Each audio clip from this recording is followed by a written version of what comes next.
اور دین کا جو ستون ہے وہ نماز ہے. الصلاۃ عماد الدین، نماز جو ہے دین کا ستون ہے.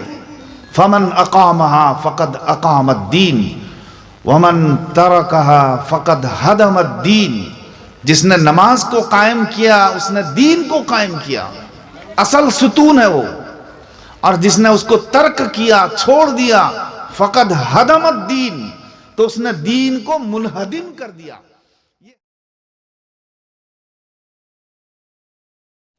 MT میڈیا اڑیسہ کو سبسکرائب کریں، بیل آئیکن کو ضرور دبائیں. الحمدللہ نحمده ونستعینه ونستغفره ونؤمن به ونتوکل علیہ ونعوذ باللہ من شرور انفسنا ومن سیئات اعمالنا. من يهده الله فلا مضل له ومن يضلله فلا هادي له.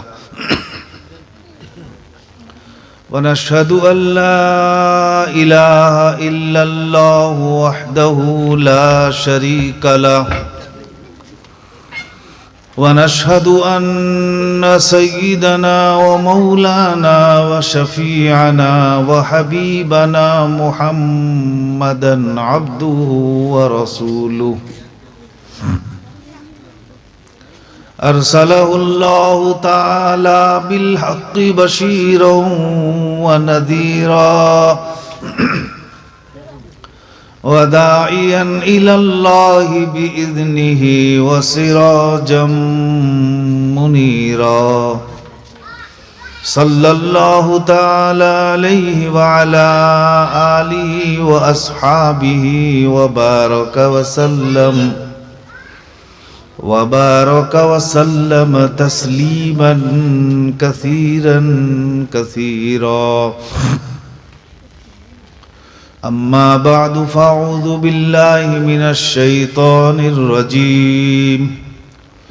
بسم الله الرحمن الرحيم.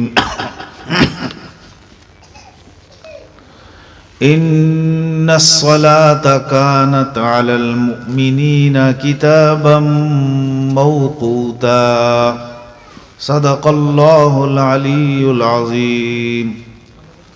وقال رسول الله صلى الله عليه وسلم حينما يسجد العبد يسجد بين قدمي الرحمن أو كما قال عليه الصلاة والسلام. محترم بزرگوں اور دوستوں، نوجوان ساتھیوں، عزیز بچوں، قابل احترام پردہ نشین مائیں اور بہنیں، اللہ کا بڑا فضل اور اس کا احسان، خاص کرم، خاص مہربانی کہ اس نے ہمیں ایک ایسی مجلس میں شرکت کا موقع عنایت فرمایا جو مجلس اللہ تبارک و تعالیٰ کے نزدیک بہت ہی زیادہ قیمتی ہے. اللہ تعالیٰ اس مجلس کی قدر فرمانے والے ہیں. جیسا کہ آپ حضرات جانتے ہیں کہ اللہ تعالیٰ اس مجلس میں شریک ہونے والوں کو مغفرت کا پروانہ عطا فرماتے ہیں اور فرشتوں کو گواہ رکھ کر ارشاد فرماتے ہیں آخر میں کہ تم گواہ رہو، میں نے ان تمام شرکائے مجلس کی مغفرت کر دی ہے. حدیث میں آتا ہے قد غفرت لہم، اور بعض روایت میں اس کے ساتھ ساتھ یہ بھی ہیں وَبَدَّلْتُ سَيِّئَاتِهِمْ حَسَنَاتِهِمْ، اور میں نے ان کی سیئات کو حسنات سے بدل دیا ہے، ان کی برائیوں کو نیکیوں سے بدل دیا ہے، تم گواہ رہو۔ تو طویل حدیث ہے، ملائکہ اور فرشتے یہ عرض کرتے ہیں اللہ تعالیٰ اس مجلس میں تو فلاں فلاں اشخاص بھی موجود تھے جن کی نیتوں میں فتور تھا، تو صحیح نیت سے نہیں آئے تھے، کوئی اور مقصد سے آئے تھے۔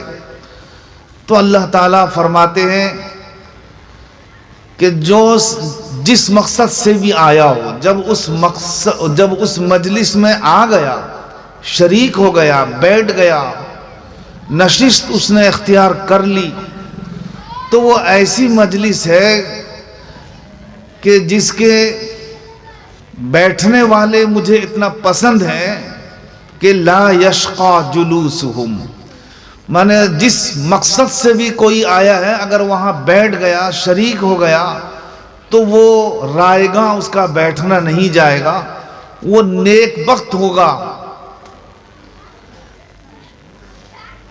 تو اللہ تعالیٰ نے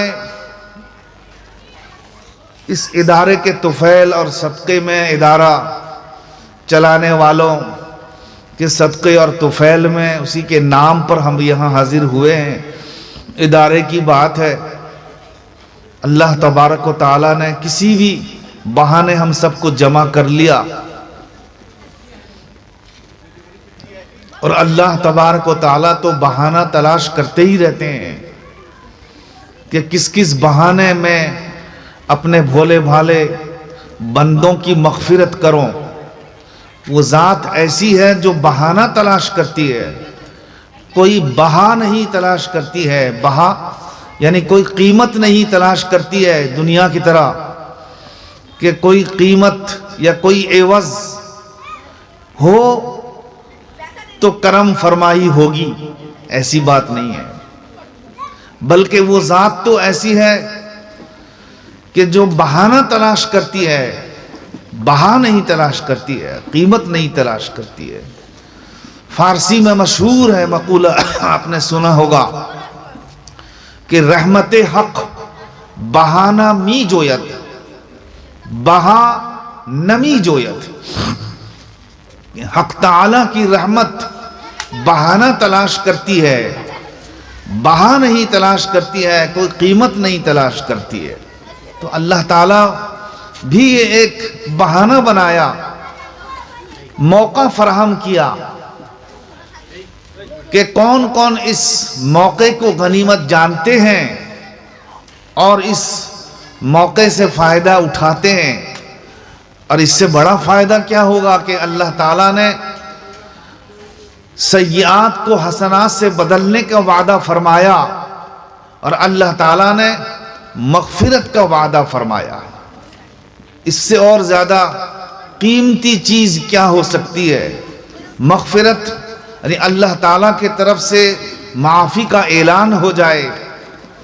اگرچہ یہ معافی احادیث کی روشنی میں چھوٹے چھوٹے گناہوں کی معافی مراد ہے، بڑے بڑے گناہ معاف نہیں ہوں گے۔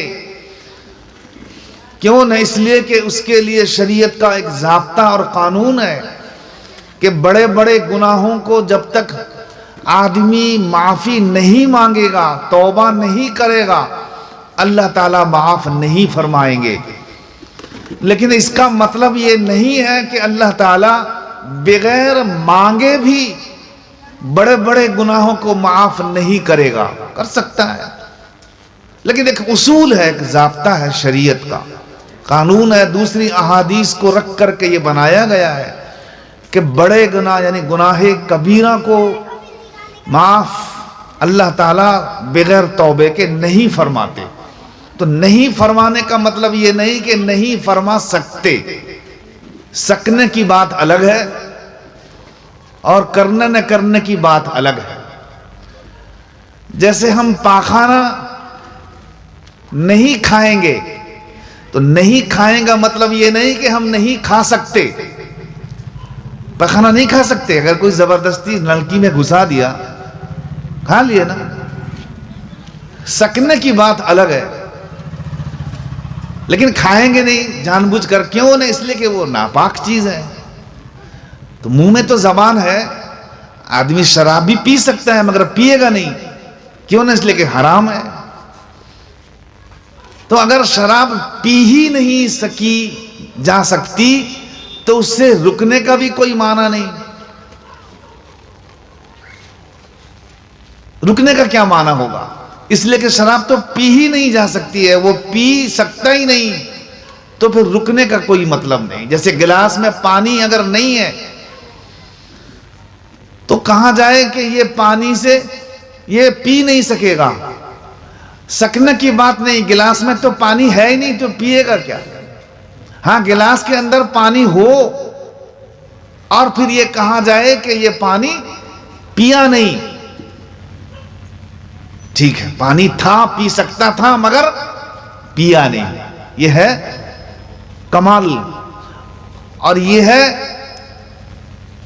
بزرگی اور یہ ہے اللہ تعالیٰ کے امر اور اللہ کے نہیں پر عمل کرنا۔ تو پانی اگر نہیں ہے گلاس میں تو اس سے رک جانا، اس لیے کہ یہ اس کی وسعت سے باہر ہے، اس کی طاقت سے باہر ہے۔ اللہ تعالیٰ بھی ایسے ہی حکم صادر فرماتے ہیں جو بندے کی طاقت کے اندر ہو۔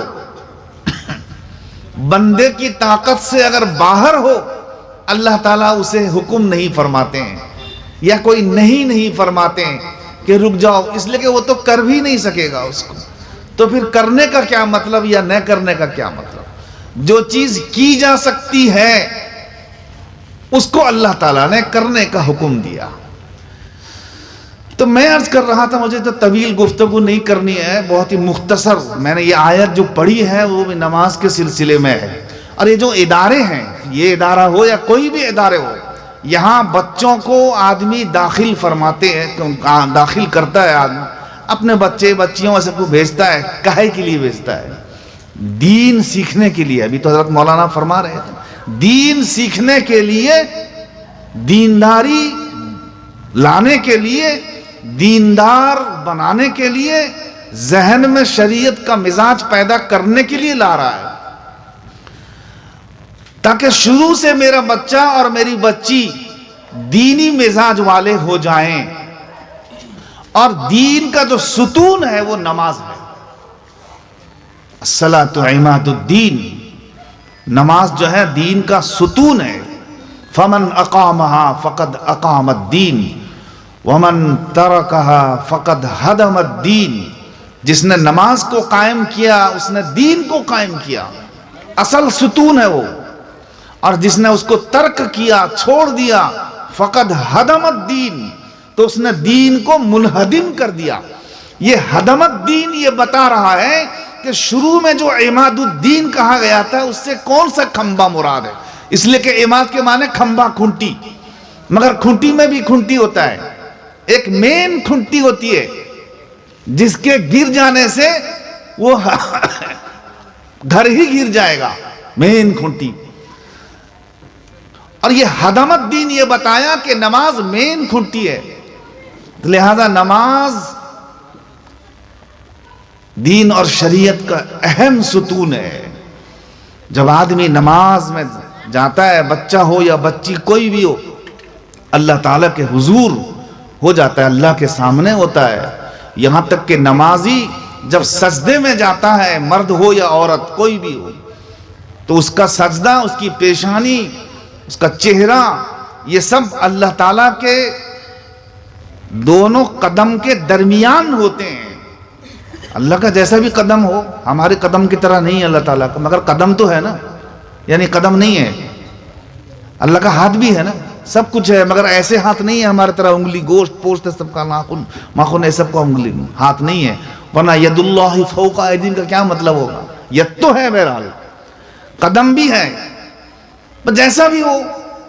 نبی صلی اللہ علیہ وسلم نے اس کو سمجھانے کے لیے کہ اتنا نزدیک ہو جاتا ہے، وہ اتنا قرب اس کو مل جاتا ہے، اللہ سے اتنا قریب ہو جاتا ہے نماز میں، اور سجدے کی حالت میں اتنا قریب ہو جاتا ہے گویا کہ اللہ تعالیٰ اس کے سامنے کھڑے ہیں، اور اس کے دونوں قدم کے درمیان اس کی پیشانی ہوتی ہے۔ اس کا اتنا نزدیک اور کیا ہوگا خدا کہ سامنے سجدے میں جا کہ دیکھ لے ملتا ہے کیا، نماز میں سر کو جھکا کہ دیکھ لے ہوگا خدا، کہ سامنے سجدے میں جا کہ دیکھ لے۔ ایک چیز تو یہ سمجھ میں آئی، دوسری چیز مختصر، بہت سارے لوگ اعتراض کرتے ہیں کہ دیکھو ان کی شریعت کتنی سخت شریعت ہے، یعنی شریعت یہ کہتی ہے کہ تم اگر کھڑے ہو کر کے نماز نہیں پڑھ سکتے ہو نا تو بیٹھ کر کے نماز پڑھنا پڑے گا۔ سختی ہوئی کہ نہیں ہوئی؟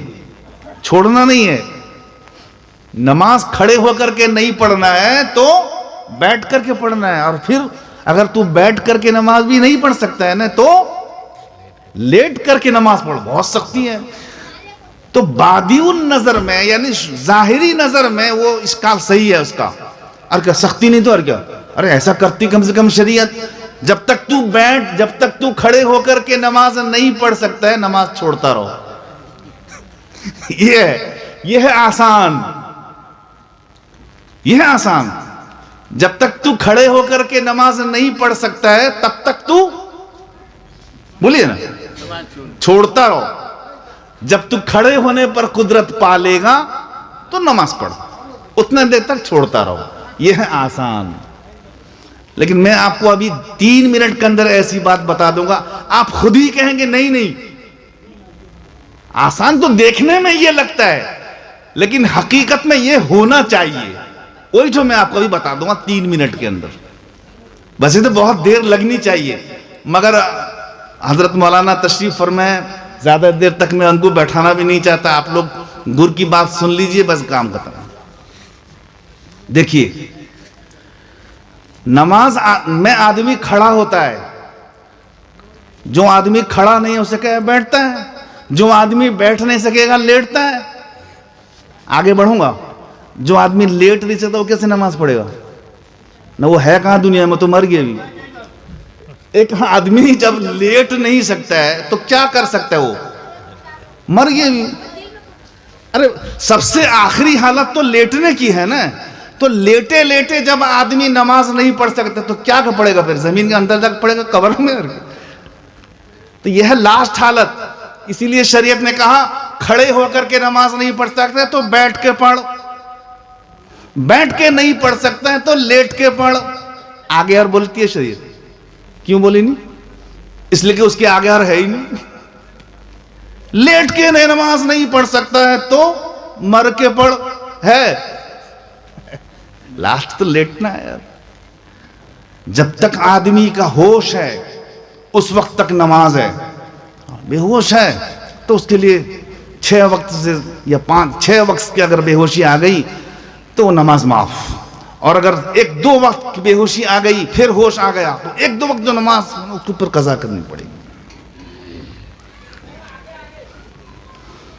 تو آدمی جہاں تک ہو سکے نماز پڑھے گا، کھڑے ہو کر کے نہیں پڑھ سکتا ہے بیٹھ کر پڑھے گا، بیٹھ کے نہیں پڑھ سکتا ہے لیٹ کے پڑھے گا۔ یہ سختی نہیں ہے، یہ شریعت ہمارے اوپر رحم کر رہی ہے۔ کیسے رحم کر رہی ہے؟ شریعت یہ چاہتی ہے، دیکھیے ایک تو وہ فیصلہ ہم ابھی اب کر رہے تھے کہ جب تک نماز کھڑے ہو کر کے نہیں پڑھ سکتا ہے تو چھوڑتا رہو، چھوڑتا رہو نا، چھوڑیں نہیں مطلب میں بول رہا ہوں چھوڑتا رہو۔ اور ایک حکم یہ ہے کہ جب تو اگر نماز کھڑے ہو کر کے نہیں پڑھ سک رہا ہے تو بیٹھ کے پڑھ۔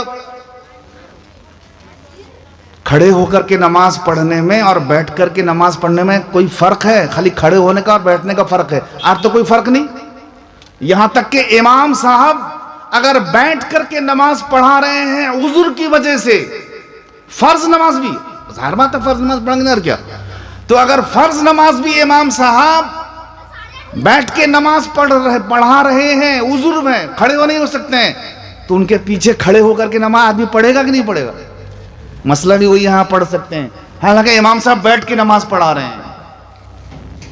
معلوم ہوا کہ کوئی فرق نہیں۔ ہاں لیٹنے کی بات الگ ہے، بیٹھنے میں کوئی فرق نہیں۔ بیٹھنے والے کی نماز کل قائم، کھڑے ہونے والے نماز پڑھنے والے کی طرح ہے، کوئی فرق نہیں۔ معلوم ہوا کہ بیٹھنے والا جب سجدے میں جائے گا تو وہ بھی اللہ کے 2 قدم کے درمیان سجدہ کرے گا، تو کھڑے ہونے والا بھی جیسے جاتا ہے تو بیٹھنے والا نماز پڑھنے والا وہ بھی اللہ کا قرب حاصل کرتا ہے، نہیں کرتا ہے؟ کرے گا، وہ بھی نماز پڑھنے والا ہے۔ اب سوچئے شریعت اگر یہ کہتی کہ جب تک تو کھڑے ہو کر کے نماز نہیں پڑھ سکتا ہے تو نماز مت پڑھ، یہ کوئی رحم ہے؟ نہ، شریعت کہتی ہے کہ نہیں، تم قرب سے کیوں محروم رہو گے، ہم تم کو اللہ کے قریب کرنا چاہتے ہیں، بیٹھ کے بھی نماز پڑھ لے تو اللہ کے قریب ہو جائے گا۔ تو سخت ہے، دیکھنے میں تو سختی ہے، مگر شریعت ہمیشہ رحم کی طرف دیکھتی ہے کہ کون سی چیز، کون سا حکم اور کون سا مسئلہ بندے کے لیے رحم ہے، قابل رحم ہے، رحمت ہے، اس میں بندے کے لیے فائدہ ہے، نفع ہے، یہ دیکھتی ہے شریعت۔ اب اس پہلو کو اگر دیکھا جائے تو یہ بہت بڑھیا بات ہے بھائی، کیونکہ جتنے دیر تک کھڑے ہو کر کے نماز وہ نہیں پڑھ سکتا، مثلا 3 دن کے بعد قادر ہوا تو وہ 3 دن تک اللہ کی رحمت سے دور رہ گیا نہ، شریعت کہتی ہے کہ نہیں، دور نہیں رہنا ہے، تم کو نماز پڑھنی ہے۔ اس سے معلوم ہوا کہ وہ جو کہا گیا ہے الدین یسر، وہ ایک دم صحیح ہے، دین آسان ہے۔ اگر یہ پہلو کو ہم دیکھیں گے تو دین آسان ہے، اور اگر دوسرے پہلو کو دیکھیں گے تو دین مشکل ہے۔ اور اس میں لوگ اور ایک چیز ملا دیتے ہیں، کیا؟ دین آسان ہے مگر چلنا دشوار ہے۔ ارے ابھی تو دین جب آسان ہے تو پھر چلنا دشوار کیوں ہوا؟ مجھے تو کوئی سمجھائے، یہ تو دونوں تضاد ہو گیا اس میں۔ دین جب آسان ہے تو چلنا دشوار کیوں ہے؟ اگر چلنا دشوار ہے تو دین کے آسان ہونے کا کیا مطلب؟ آج تک مجھے کوئی سمجھا نہیں سکا اس کو۔ اس لیے پتا چلا کہ دین آسان ہے یہ تو صحیح ہے، لیکن چلنا دشوار ہے یہ کوئی حدیث میں نہیں ہے، یہ سب لوگوں کے طرف سے ہے، یہ سب شیطان کے طرف سے ہے، نفس کے طرف سے ہے۔